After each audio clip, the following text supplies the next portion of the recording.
Hello, friends. Welcome to DNF Diaries. Every other week, we bring you a wonderfully entertaining, low-stakes, absolutely no-shame story of a DNF in the ultramarathon, sub-ultra, FKT, or thru-hike world. For those that are not familiar, DNF stands for definitely not finished. And that's not actually what it means. It means definitely not finished. Oh, yeah, it means did not finish. Pretty close.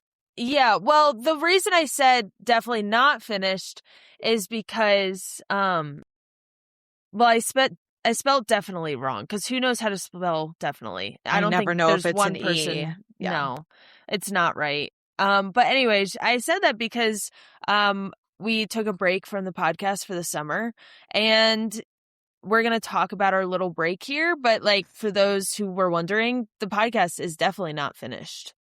We did not DNF the podcast. We just were having busy summers and enjoying ourselves, and it's not finished. We are accepting DNF stories through our email, dnfconfessions@gmail.com, or you can slide into our DMs on Instagram at DNF Diaries. Please send us your stories about quitting an endurance effort. If you like to be kept anonymous, we can make that happen. And also, please include photos. I always forget to put that in there, but we would love your stories for this.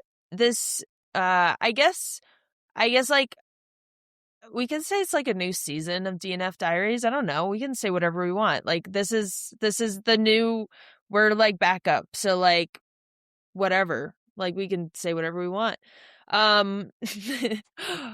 For those that are wondering, my name's Tara Dower, and my chosen adventure is biking right now. I'm biking a lot. And I'm joined by Arlee Hiskey.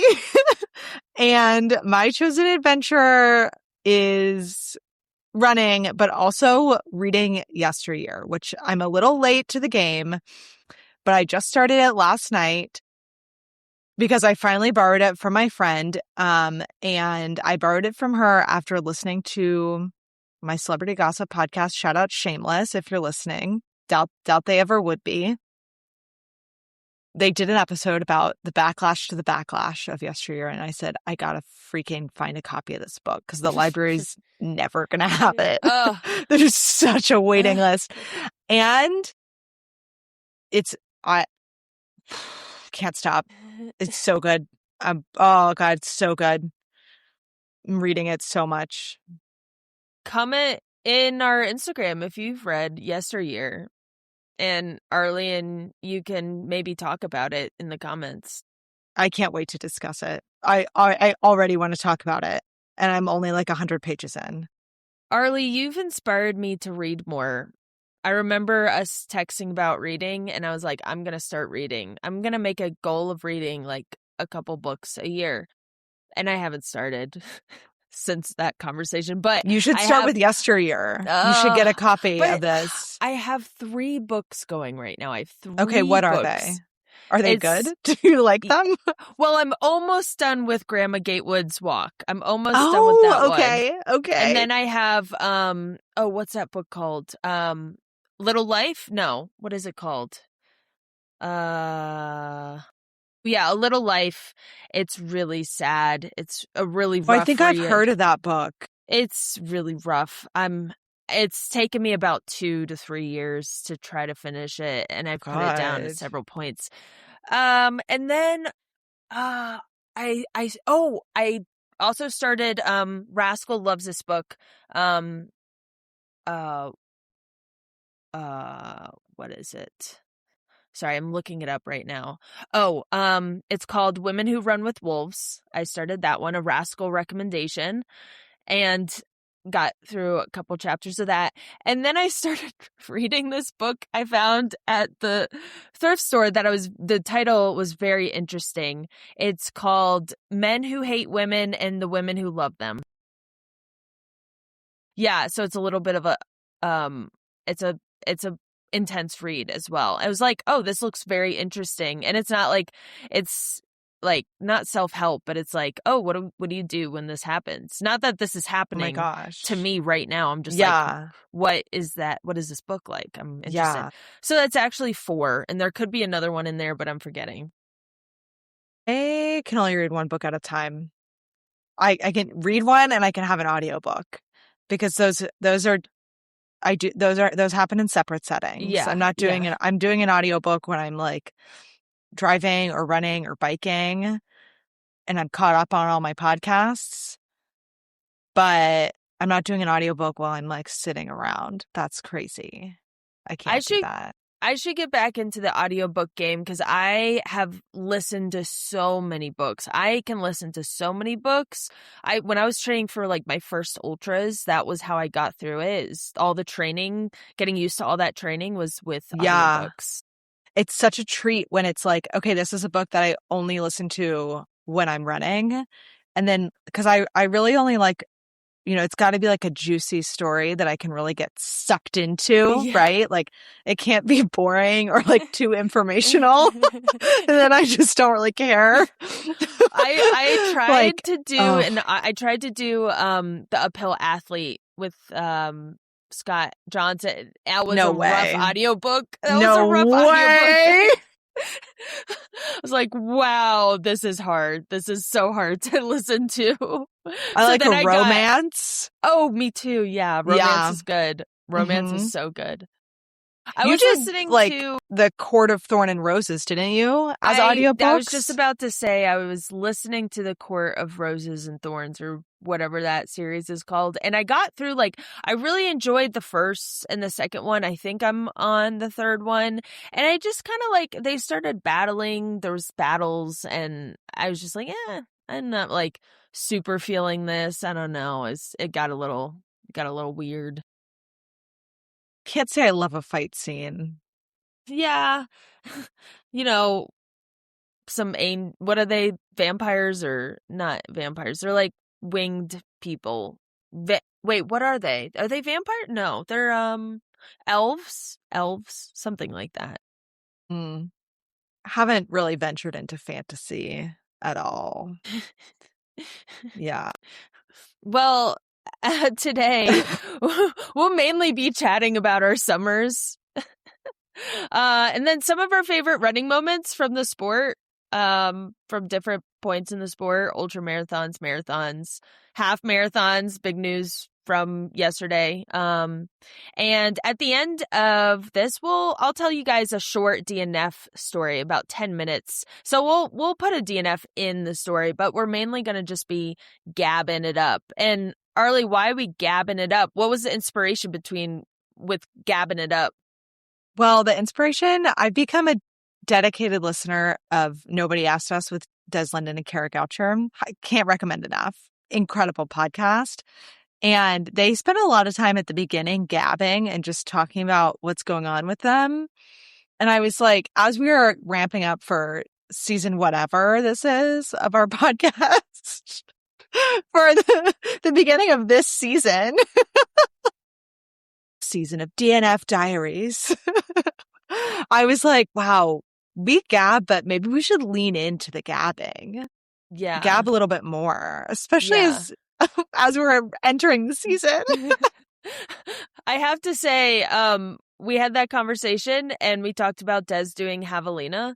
I did message Des and I said, hey, I would love to pace you at Javelina coming up very soon. What, in 3 months, 2 months?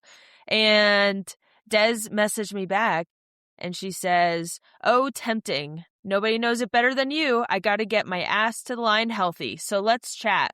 And then she's trying to sort out crew and pacers. And then she asked about my next race and whatnot. But yeah, so that's a possibility. I would be so stoked to pace Des at Javelina.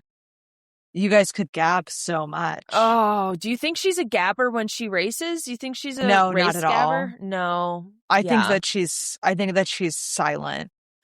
I could gab her ears off. I could remember the podcast I told you. Every single pet that's died in your life. But okay, for the listeners, it's okay. The pets didn't die under mysterious situations. Some did, but it was mainly we lived in the country, so we had a lot of dogs just walk up to our property. We had a lot of fosters, we worked for a German Shepherd foster as a kid. And we just had a lot of interesting dogs show up, and we took in at one time in the Comlo household, we had 10 dogs during Christmas, 5 of our own and 5 fosters. So you can only imagine how many dogs have been through our home. But yes, when I was pacing Arlee at, what was that race called? Falling Waters. Falling 100K. Waters. First 100K. Arguably best race my whole life. In between me trying to feed Arlee chippies, I was telling Arlee about all the pets that I've had. And it lasted an hour and a half. Yeah. At least. Yeah. Yeah. So you could tell Des that story too. I tried. She's got dogs. She'll love it. Does she have dogs? Yeah, she's got like 2 or 3. Yeah. I tried to talk to Scott, do the same thing with Scott during his Massanutten 100 miler, and he was like, I would prefer actually silence. I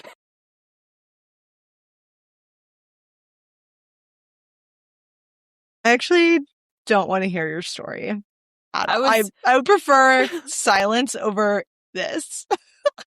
I was dying inside for 4, however long it took us. I was like, this is where, and it was nighttime. There's nothing to look at, and he was silent, and I was silent.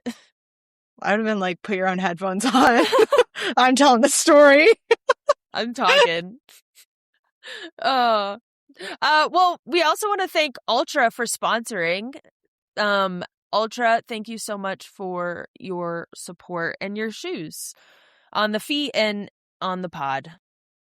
They're great. I ripped out a fresh pair of Torrens the other day. Mm-hmm. Sleek. Good. Totally sleek. What have I? Oh, they just came out with this really, you should ask Colby to send you some of these. Cold Dog, if you're listening. They're called the Olympus High-Low, and I think they said, I don't want to get this wrong, I think they're a whole ounce lighter than the regular Olympus. Again, I might be getting this completely wrong, but they're lighter, very supportive, and they're a great shoe and very sleek. And they have a gaiter on the top as well. Do you see it? Yeah. I'm only seeing the men's, which is crazy. Oh, here's the women's. Oh, good. Thank God. Ooh, they look sleek. Yeah, they're pretty sweet. I'm looking up. What are the stats on them? Okay. Tell me the stats. Okay, 15% lighter, 10% softer than the previous Olympus. And still have, Vibram Traction Lug. Oh. And Vibram Mega Grip. That's cool. Something I like about the High-Low too is that they've listened to criticism with the other Olympuses.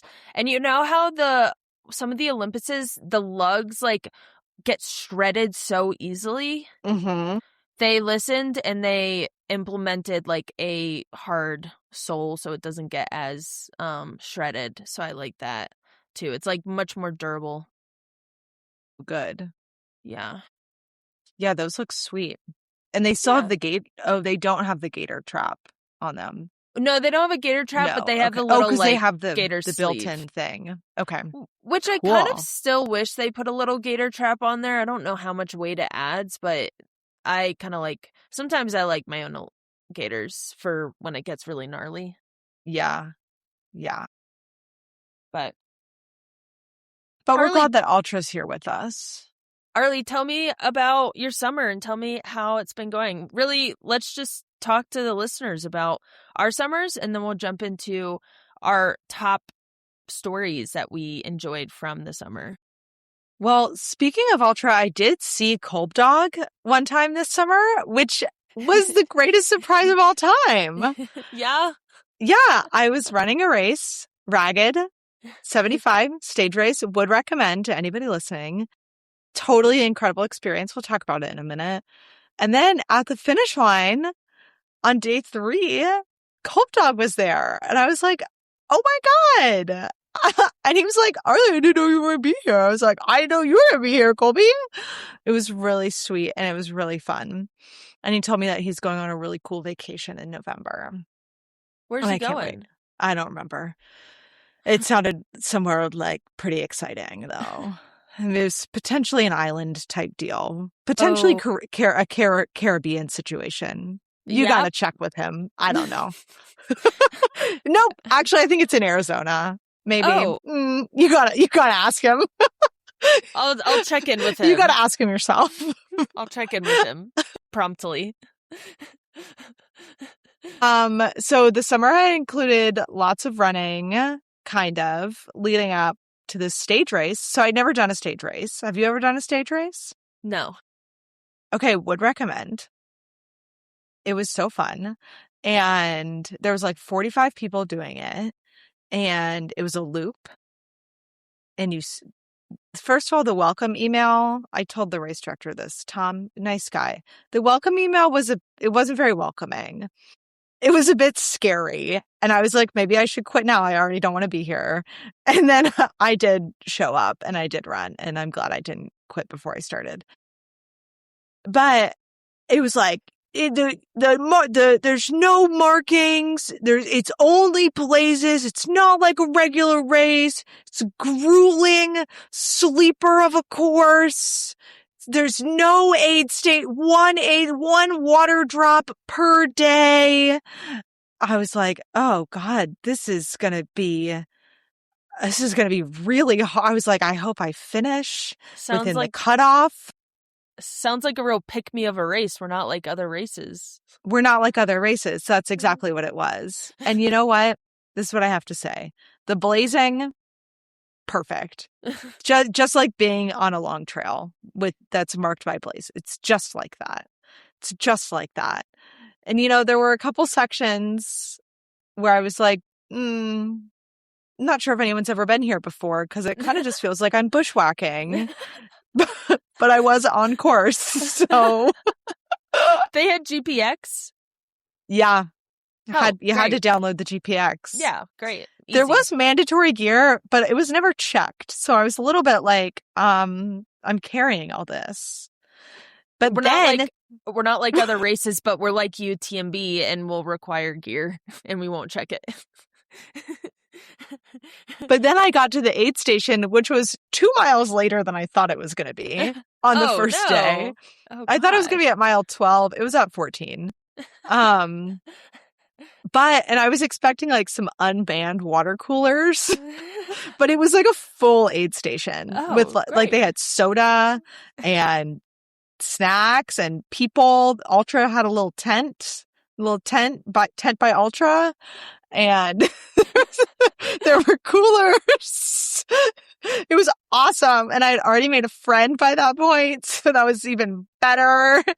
And there was this girl there that my new friend had told me about because she's friends with her who had run Bubba's. So we talked briefly about that. Good. Amazing. And then we went up this really lovely climb up Mount Kearsarge in New Hampshire. Would recommend. Lovely climb. Good. I did kind of feel like a little vommy at the top, but then I took more salt, and you know what? Solved everything. Felt fine. Good. Yeah. And then that first day you finish at a lake, which was great because you could go swimming. Yeah. And you didn't have to carry like your camping stuff. Like they did that for you. And then the second day, great. Also wonderful. Went up Sunapee. How's that tent you slept in? Oh, you mean the one that I had to buy at Walmart the night before? Yeah. So for everyone listening, this is what happened on the day before the race. There was a race meeting at 6:00, and in this pre-welcome, not so welcoming email, it said, if you've never run this race, you need to be at this meeting. Because if you're not there and you fuck up, I'm going to say, I told you so, you should have been at the meeting. And I was like, oh my God, I have to be there. But it was like a 2.5-hour drive. I was like, if I leave directly from babysitting with no stops, I'll make it there on time. And I made it there on time. Obviously flustered because I hate being late. I could have been late. Check-in started at 6. could have been late. It would have been okay. Anyways, and then from the race meeting to like where you could camp that night was a 40-minute drive. Fine, whatever. That you had to do again in the morning because the race started where the meeting was. I know. A lot of driving. So I'm like 35 minutes into this drive. I get pulled over for speeding. Oh. Did I tell you that part? I don't think you told me that part. I'm like,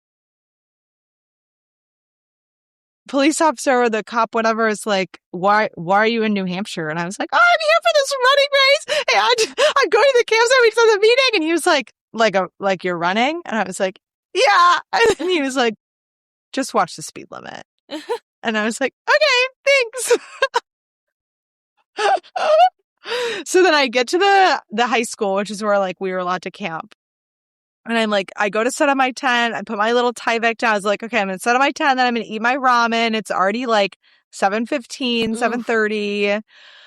You know, the timing's working, but I'm like, I got to eat soon. And then I put the Tyvek down and I go, how many tent poles? I said, oh, I forgot the tent poles for my tent that I need to sleep in for the next 3 days. What? Oh, what am I gotta find a tent. So I packed up the Tyvek, drove to Walmart, which is like maybe 20 minutes, 30 minutes. Not bad. Bought a tent at Walmart for $55. Good. Used it. It was great. Did you return it? Oh, yeah. Free returns or free rentals. That's what I call it. REI is free rentals. Rental Equipment Incorporated. Just kidding. I'm just kidding. Hopefully nobody hears that. That's associated with REI. Don't ban me. I'm just kidding. As a former employee. As a former employee and lover of REI. Don't mean that. Good. Well, I'm glad that you got... So the tent was great. It was a tent. Thank good? God. Yeah. Good enough. And it rained at night. Great. And the tent was fine. Great. I know. Yeah. It was a close call. Good. But yeah. You went up, so we were at Sunapee, day 2 Sunapee. Yeah. Great. Fantastic. Kept running. Listened to some great podcasts. Mm-hmm. Listened to Amy Poehler. Interview Ina Garten. I'd love to make her roast chicken now. Listen to Scandal series on Paris and Nicole Richie. Paris Hilton and Nicole Richie. Oh, great. It's probably when they made The Simple Life. So good. Those two are treasures. Absolutely. Yeah. Yeah. They've done nothing wrong in their life. Yeah. That second day was supposed to be like 23 miles long. And my watch clicked over to mile 23 and I was still like in the woods. And I knew that the finish line was like in town. And I was like, curious how much longer this is going to be. Did you hear any traffic? Did you hear traffic at all? Oh, and yeah, these were like thick woods. And I was like, maybe it's a helicopter because I don't know where the fuck somebody would be mowing a lawn around here. We're like in a beaver marsh. Like there's no lawns. And again, I'm like, am I bushwhacking or am I on a trail? I'm not really sure. That's the best sound on the Appalachian Trail is when all of a sudden you would start hearing a lawnmower out of nowhere and you're like, I'm so close to town. That means I'm close to town food. This is incredible. Yes. Yes. And then the last day was a heavy 50K. It was more like 34 miles than 31. Like at the bottom of the final climb, you hit 31. Did he mention in his pre-race email about how the distances might not be correct? He used a lot of ish. Oh, okay. A lot of ish. That makes sense. I will can say, appreciate an ish. The race is called Ragged 75. It's more like Ragged 80 because the first day was a mile long. The second day was a mile long. The third day was like 3 miles long. Significant. It was so fun. Made a lot of friends. that Good. I don't know anything about. So, Ugh, but it was great. Had a great time. good. Loved it. And Yeah. the ragged 50K was super packed. Yeah, I met your friend Lindsay. Lindsay. She was great. There was a Yeah. fat prize purse. Danny Marino was there. And Eric LaPuma Eric took the LaPuma. W. Yep, of course. Yeah, of course. He lives To here. quote Tom Hooper, the race director, hard to beat LaPuma. I said, I agree. I think he said that.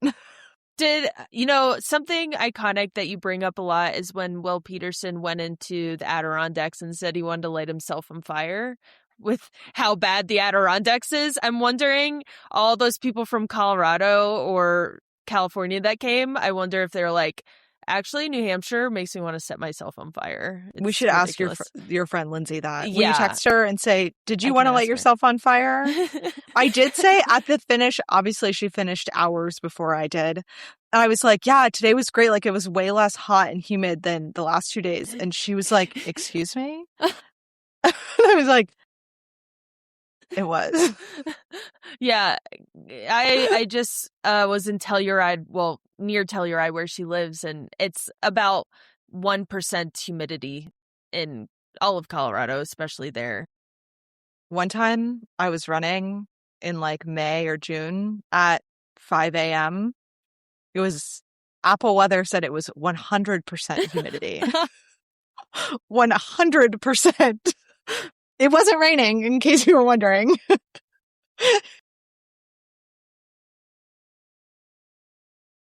100%.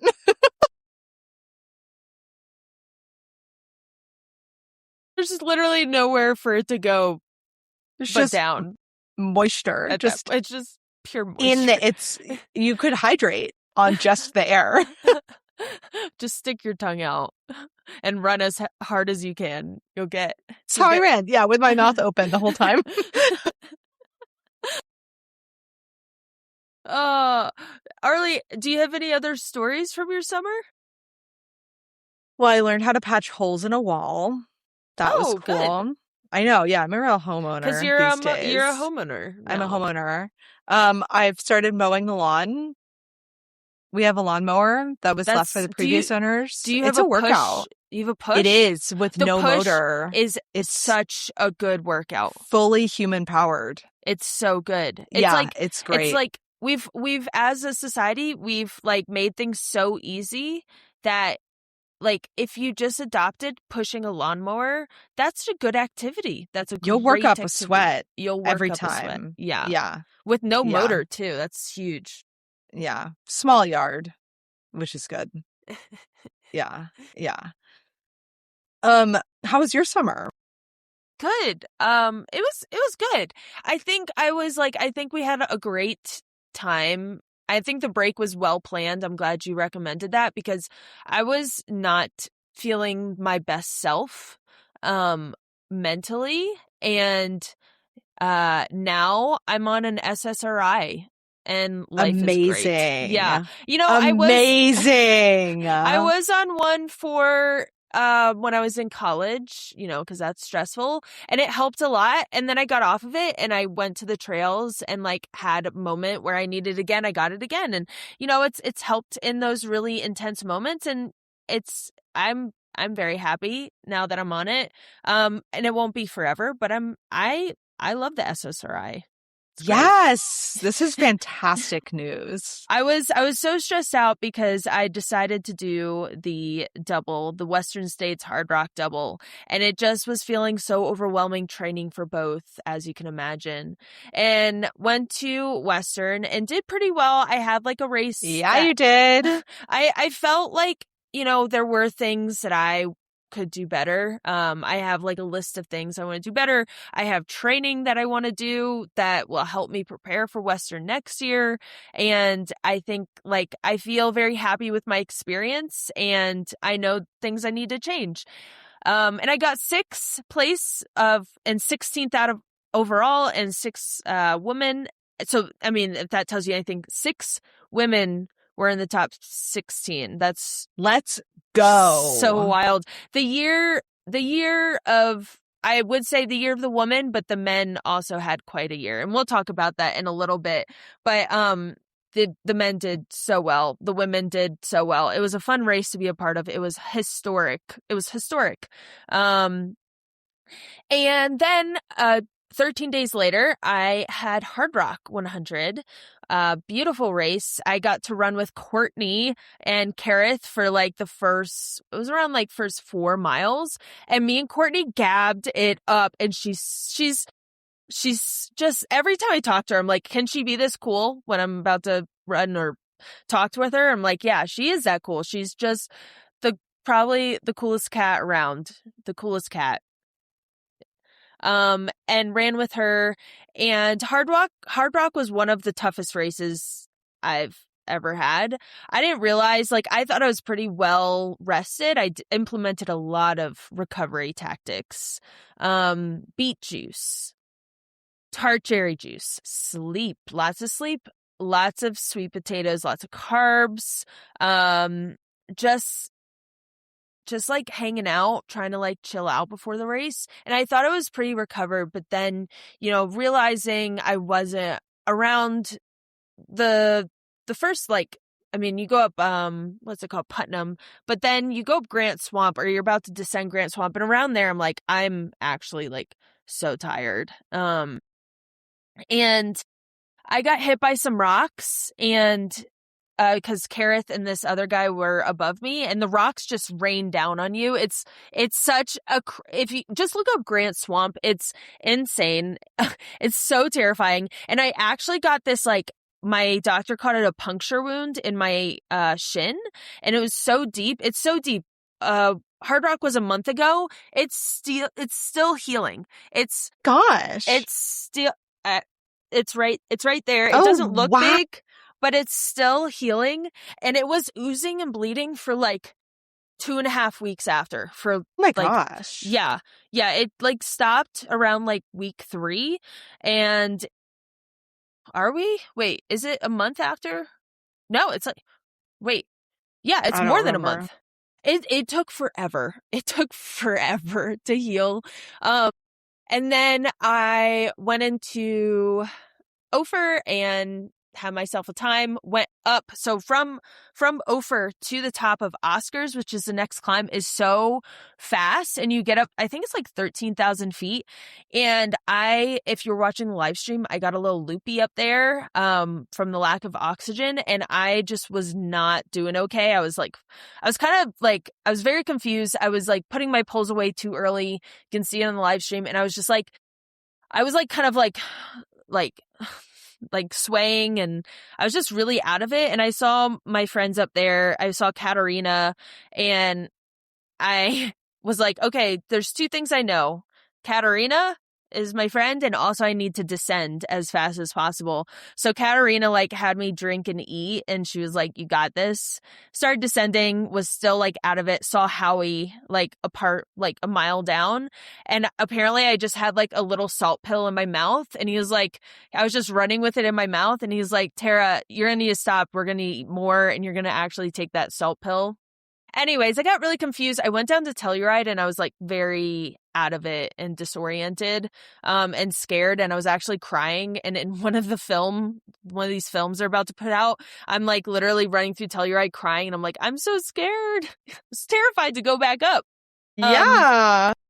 Anyways, we're getting to the point in the story where we're actually going to talk about what I'm doing with my summer currently.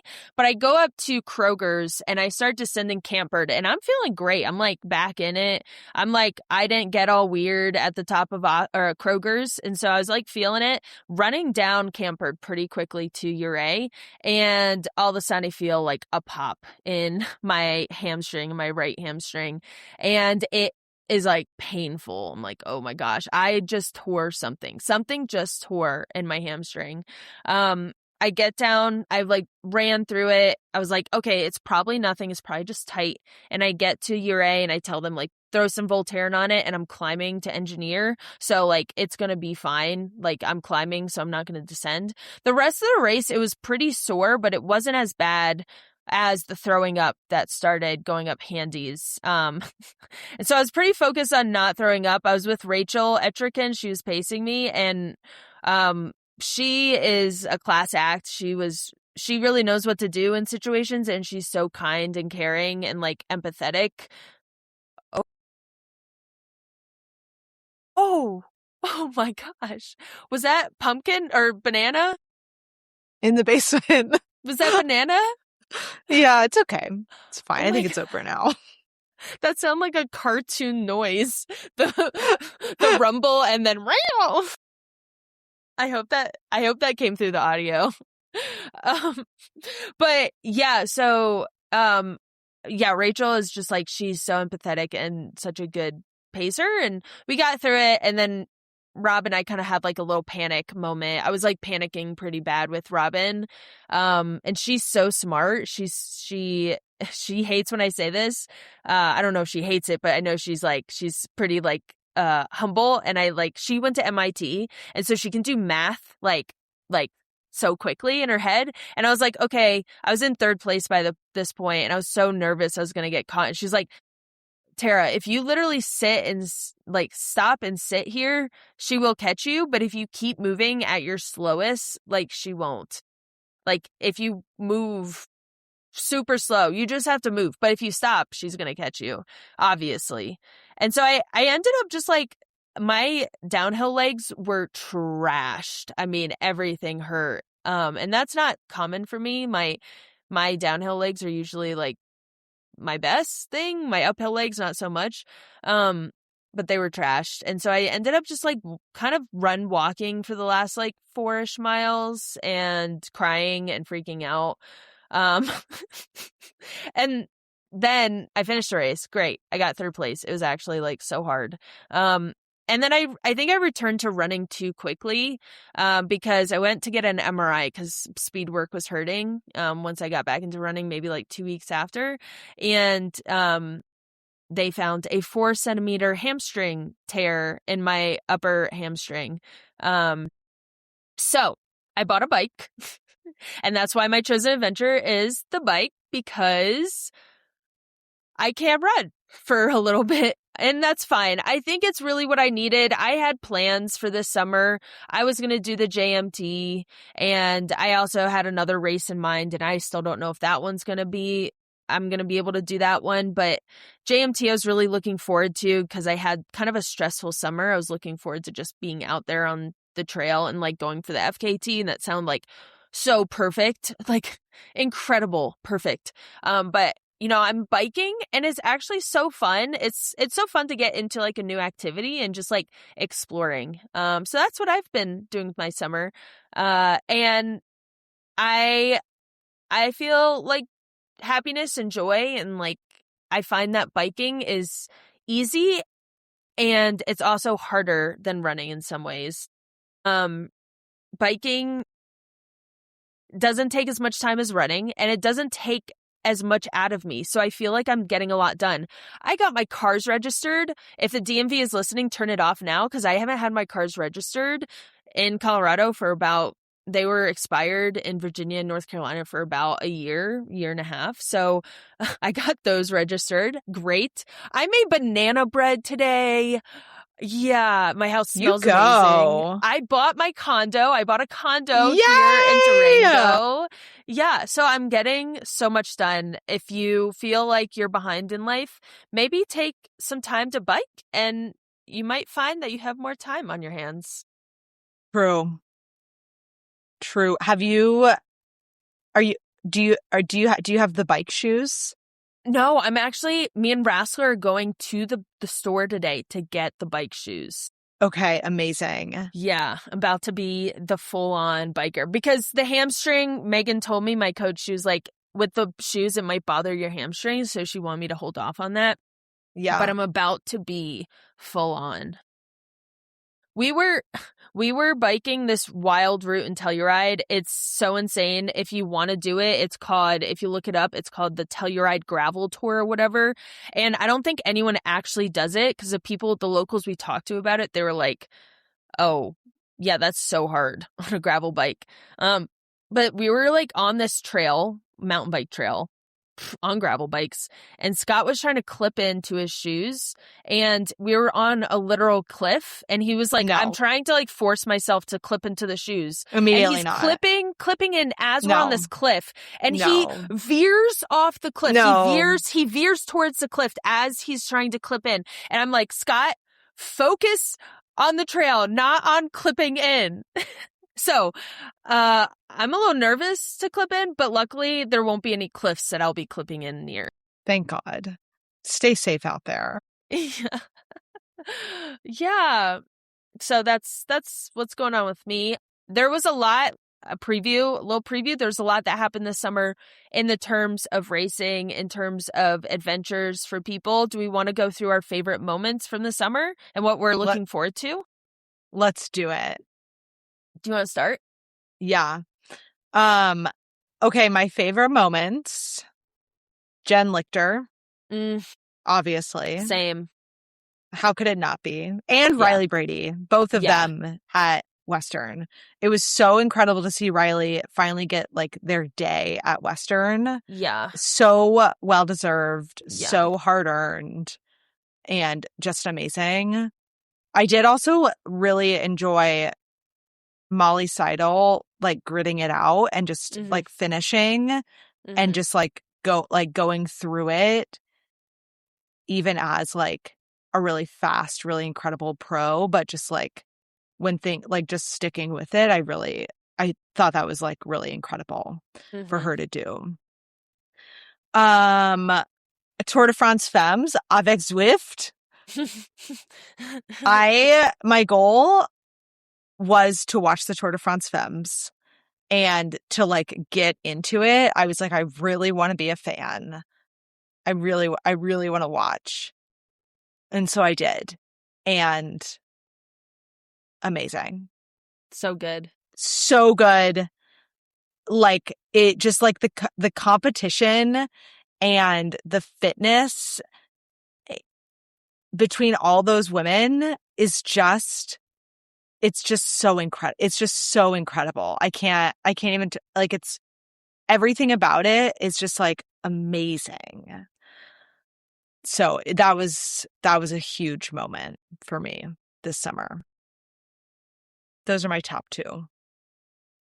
Those are good too. That's a good. Wait, no, you said on here Jessie Diggins. That's I guess what we're looking forward to. So what I'm looking forward to. So Jessie Diggins has officially entered the chat of ultra running. Yeah. And she did the Broken Arrow Triple Crown. And she also did Sears and All. But I heard she was on Des and Kara's podcast. She's running the Superior 100 next month, I think. Soon this fall. I'm just so pumped for her. I'm so excited to have her in the sport and just to like be in the sport and be racing and exploring it and enjoying it. And I am so pumped. Yeah, it's exciting to see a lot of these athletes from different disciplines and distances and, you know, the roadies coming out. It's fun to see them coming to ultras or, you know, trail races in general. Yes, agreed. Yeah, I would say my favorite moments was Jen Lichter. Also, I really enjoyed the men's race a lot. I loved looking back at the Western States men's race. 3 sub 14-hour Western States finishes with Francesco, Vincent, Francesco, and then Ryan. Incredible performances by all. Ryan, I think that was really exciting for me as somebody that has followed and, you know, has had a relationship with Ryan. It's just fun to like listen to their story and where they've come and like know them and what they've gone through with the surgery they had last year, I think it was, training in Hanover, going through a program, a business program. And Scott doesn't let me forget that Ryan trained in Hanover. maybe Anything could happen. Anything could happen. Maybe we should move to the Northeast. Maybe but we I should. think that was really cool. Also, like watching Hans just go for it. That was really neat. Incredible to watch. It was really neat. And I think we need more of that. People just willing to like put it all out there and go for it. I also enjoyed watching the FKT attempts. There was a lot of good FKT attempts, but one I'm particularly impressed by was obviously the PCT FKT by Aurelian Sanchez, 45 days, 20 hours, 15 minutes. And then has also enjoyed watching John Kelly's attempt, though it ended early. It was really something to watch that attempt for, what was it, 10 or 11 days? I forget what it was. But it was like he was going so fast. And you can go to his profile to figure out why he quit. But it was incredible. And you also have on here, we had a Leadville 100 that just happened. The women's race was awesome. Do you want to talk about that? I will. So that happened this weekend, and I just read a little bit about it before we started. And the man that won, whose name I'm totally blanking on, it was like his third win at Leadville, which is incredible. And so the course was different this year because of wildfires. So they like had to redo parts of it. But the women's race, it sounds like, from what I read, and hopefully I'm getting this right, is that Alyssa McDonald, who's a Canadian runner, was leading for like 80 miles and then got passed by McKendry Hickory like sometime after mile 80, I guess. And then like 3 other women also, like Alyssa ended up coming in 4th after like setting an incredible pace for the first 80 miles. And it just sounds like there was just this like rush of just women just charging towards the finish, which is so cool to hear about a race that, like heating up that late like that deep into 100 miles, that it's just like heating up then. And that's so cool. So I think that was McKendry Hickory's debut Leadville. And exciting stuff. Yeah. UTMB is stacked, and the men's race is still stacked, but also, as you put it, as Arlee put it, the boys are ditching UTMB. What do we think this means? With 3 question marks. One for each boy. One for each boy. So who was it? Was it Jim? Jim, Killian, Tom Evans. Oh, Tom Evans. Oh, yeah. I wonder why he's not doing it. I'm not sure. All 3 of them out. I mean, it's probably good for them to not be racing. They're all injured from their Western DNFs still. I support their health and wellness. And Hard Rock DNF. Oh, God, yeah. Those poor boys. They really got to focus on the health. Yeah. Yeah. Well, so we'll see who emerges as the leader. I really just don't know who's in the men's race, and couldn't tell you a single person. Let's see. Let's see. Man. It's probably like Vincent or like somebody like really good, or like Ludo. Let's see. The Maybe men's Hans. Preview. I looked at the women's preview. We have the women up, but okay. Ben Demon, he came in 2nd last year. Good. Josh Wade, Jin Sheng Shen, he is a pretty good runner from China. Rod Farber's running it. Vincent is running it. Yeah, that great. Lots of Zach Miller. Caleb Olson. Oh, good. Oh, Chris Myers. I forgot he's running it. Kenyon, Woodward, Drew Holm. Oh, there's a ton of them. Jermaine. Oh, Katie Scheide's husband? Yeah. No, boyfriend. Sorry. Are they husband and wife? I have no idea. It's just a word that came out of my mouth. And then, there's other people, but the women's race. The women's race. Let's talk about that. Ruth Croft, Courtney DeWalter, Fu Zhaozhang, Rachel Etrican, Abby Hall, Riley Brady, Kareth Arnold, Martina Valamosi, Rachel Drake, Lin Chin, Esther Chilog, and Bladine. Bladine is running it. And then there's 30 other women. There's 30 other names 30 other women. The cat fight's over. I hate referring to women's racing as a cat fight or a fight in any terms, but that was kind of perfectly timed. So that's gonna be so exciting. That's this Friday. I should get the podcast up on tomorrow or Tuesday or Wednesday before the race. Yeah. Oh. Yeah. I can't wait to watch. And it'll have a live stream. It must. It's UTMB. There'll be a live stream. Well, yeah, I think. Right?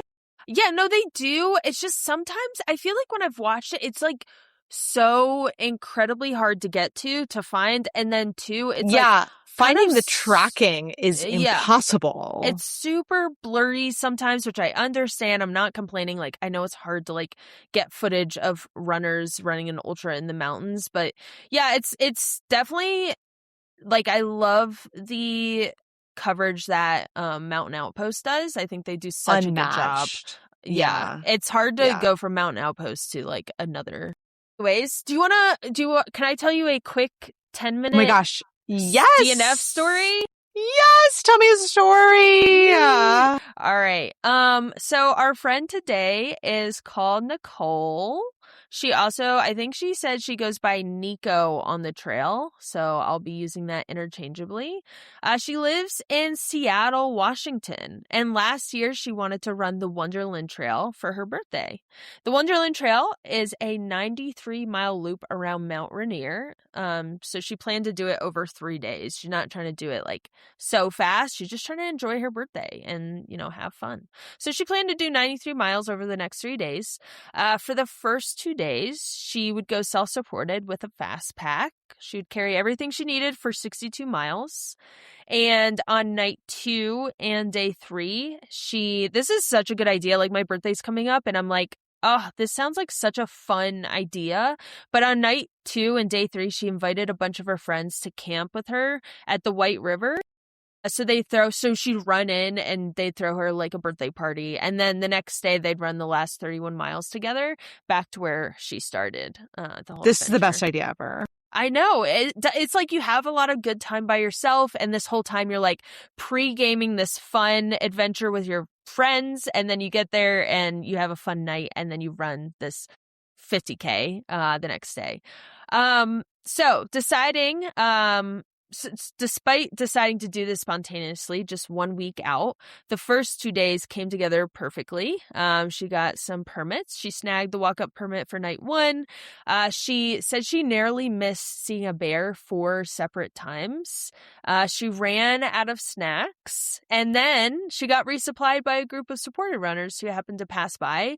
So, she had a couple hiccups, and they all kind of went her way. She did have, some caffeine she wishes she had, but overall, the running days went really well. And so on the second day, she made it to the White River where her friends were waiting with a birthday party. One friend had baked her favorite cupcakes and cookies, which was a big deal. Nicole has a serious nut allergy, and she doesn't usually get to eat baked goods because the nut allergy is that serious. So she trusted her friend. The cupcakes, the cookies, they're going to be fine. She's not going to put any nuts in them. There's not going to be any nuts near these baked goods.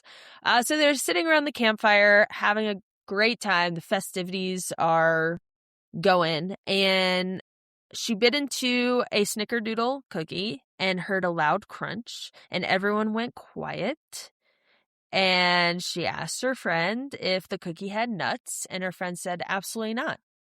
Well, unless a walnut had fallen off the counter from a different batch that I made earlier. So it had indeed, the snickerdoodle indeed had a walnut in it, and She ate a walnut. She has a serious nut allergy. They're in the middle of the woods. What the heck are they going to do? So her friends take her allergy super seriously, and they had an EpiPen and they had Benadryl on hand. And then they promptly rushed her to the ER, the nearest ER, which was an hour away. Nicole somehow had missed seeing a bear 4 separate times, and she ended up in the ER because of a rogue walnut, which I think is hilarious. So they walk into the ER. Picture it. Nicole checking in to the emergency room. 6 friends, all dirty from 2 days of running and camping, still wearing glitter and party hats. So they rushed her back immediately. They got her on some antihistamines and monitored her for 3 hours. And they finally released her around 1 a.m. And they told her, you got to go home and you got to rest. You just went into anaphylactic shock. And you just also ran 62 miles. How about we just go home? And that sounds great. Go home and rest. Can't imagine that's what she did. Go home and rest. Solid medical advice for someone who had just run 62 miles. Like I said, she had nearly gone into anaphylactic shock. Rest sounded great. Finishing the last 31 miles sounded also apparently on the table as well. So here's the thing. This story isn't actually a DNF. She what did she say in her email? She said, technically, I think this story more falls under the category of finished against doctor's recommendations or finished and didn't tell my mom all the details until much later. So, oh my gosh. After leaving the ER, Nicole and her friends went back to camp. They rolled out of their tents the next morning and finished the last section of the trail, which Nicole says was the most beautiful and fun part to share with her friends. It's lovely. That's crazy. But I'm so glad it was good. As somebody who has a nut allergy, like, man, that's commitment to the birthday party. That's real commitment. I just do sometimes feel like doctors know what they are talking about.